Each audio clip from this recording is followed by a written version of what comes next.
Binababalik ni Pangulong Bongbong Marcos ang pondo sa ilang proyekto ng PNP ngayong 2025 kabilang na mga programang magpapabilis sa pagresponde sa mga emergency.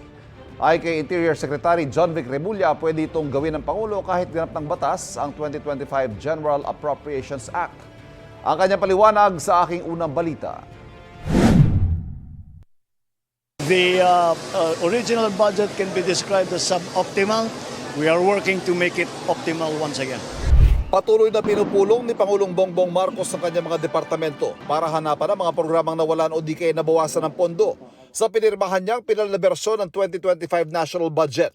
Sa pulong niya sa Department of the Interior and Local Government, nakita mahigit 1 bilyong piso na wala sa ilang priority projects tulad ng Information Technology o IT program ng PNP National Police Clearance System at maging drug-related integration at generation system. At kapuna-puna kung saan daw inilaan ang mga pondo. Nilagay nila halos 1 billion sa all-terrain amphibious rescue vehicles for Region 5. Specific yan to Region 5. At naglagay sila ng additional 500 million pesos sa Intelligence Fund. Pinababalik daw ng Pangulo ang mga inilipat na pondo sa orihinal na paglalaanan. Ang 500 million pesos sa Intel Fund, pinalilipat daw para sa isang integrated 911 system sa buong bansa. Kapag naisa katuparan ng proyekto, makakaresponde mga pulis o bombero sa anumang emergency sa loob ng 3 minuto. Maganda mga tinutukoy na layunin ng ehekutibo sa paggawa ng paraan para hanapan ng pondo mga tinanggalan ng mga kongresista sa ipinasang GAA.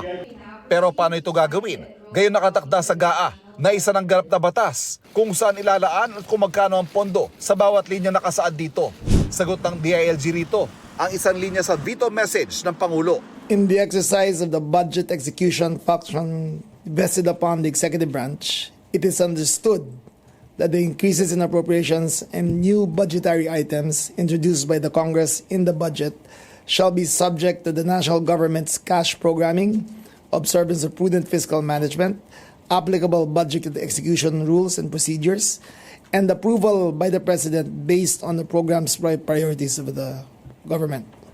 Ito ang unang balita. Ivan Mayrina para sa GMA Integrated News. Kapuso, huwag magpapahuli sa latest news and updates. Maging una ka sa balita at mag-subscribe sa YouTube channel ng GMA Integrated News.